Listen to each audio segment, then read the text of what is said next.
So I love this next segment. Love, love, love it.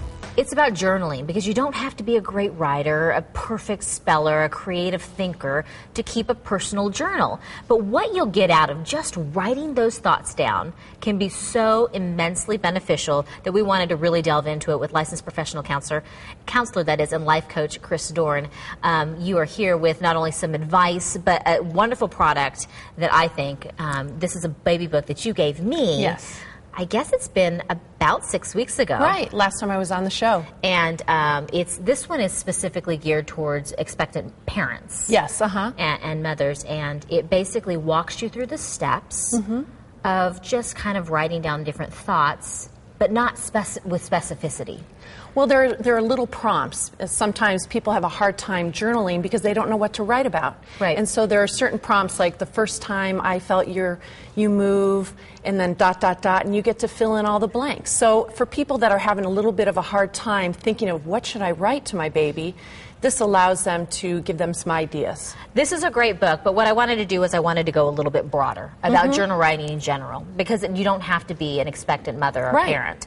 So what is the first challenge or the most common challenge that you find when people say, well, journal? What do you mean by journal? So what is the challenge that people have to sit down and actually write? Well, I think a lot of people feel like they're afraid, oh my gosh, what if someone reads this? I shouldn't be writing this. And what I call that is your internal critic. And I tell folks, tell your internal critic to take a hike. Let's sit down and just write about what's important to you, what are your thoughts and feelings.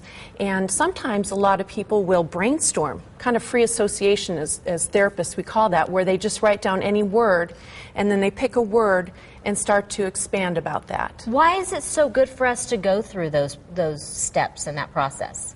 Well, you know, there have been studies out there that say people that write about their emotions, their feelings, and their thoughts about particular situations or relationships or about themselves, they have higher immune function. So basically, they have much healthier lifestyle. Emotional immunity or physical immunity? Physical immunity. There are actual studies out there that prove that.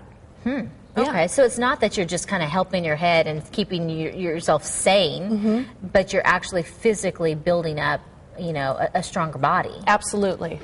And I guess that would make sense because your emotional well-being is very much tied into your physical well-being. Yes. They talk about stress. Right. Really being the precursor to so many different diseases, so I get the connection there. Now, what about the time frame? Like, how much time do you need to devote to be able to really get something out of this? Well, I tell folks that generally you want to at least try to journal a couple times a week. And so what I say is find a wonderful place to sit down, maybe grab your coffee, whether it be in the morning or in the evening, have a favorite pen and a beautiful journal, one that you would enjoy writing in, and that sets the stage for a great amount of writing. What about, I want to go back to that internal critic, because without being specific, there are times when I've thought, I'm thinking this, I'm having this dialogue in my head, and I think, oh, I can't even put that down because people will think I'm not grateful, people will think I'm selfish. You know, there are people who, you know, struggle with fill in the blank. And so you start comparing yourself and basically, you know, criticizing and saying, I shouldn't even be thinking these, I don't even want to give them any merit. Well, and exactly, I don't know if you heard yourself, but you said the word should. And like I say, tell your shoulds to go away. And a lot of times journal writing... On paper, though? Because, like, what if somebody sees that? What if somebody picks it up? What if it's a legacy to your children or to your husband, and they read that and go, oh my gosh, my loved one thought this? Right, and this book is a little different because you are going to be writing as a keepsake for your son or your daughter. But general journal writing, you know, I try to tell people to have a safe place for their journals. And a lot of times people will feel apprehensive about writing. And so, you know, I try to give them the free-for-all as far as whatever they want to write. But if they do feel like this is something that they don't want to, then at least change some of the names and that sort of thing. Now, should we have a different journal for every area of our life? Because let's say somebody really is a thinker about where their life is going next. Maybe they're at this crossroads in their life and they think, I'm going to go this path. But at the same time, they've got different thoughts about their family and their children or their relationships.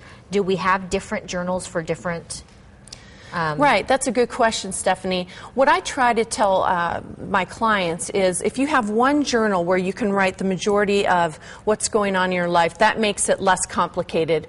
But for instance, if you're going to be going, say, through Europe backpacking, you may want to get a specific journal just for your traveling, and then you can write the various things that you want to write about in your specific travel journal. Or for instance, if you are expecting a son or a daughter and you want to write something specific to them, then yes, get something beautiful that you are excited to give as a keepsake. I cannot recommend this enough, so I have to take this one last little second that we have to say, where can we get this if people want to get their hands on this? And believe me, it's a good one. I've had a couple different ones. Well, you can go to Amazon.com. That's probably the easiest way to order the book. Okay, Getting to Know You by Chris Dorn is how you can look that up on Amazon.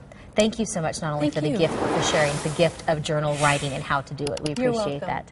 For more information, you can visit our website at abc15.com. You'll find this one under the lifestyle section.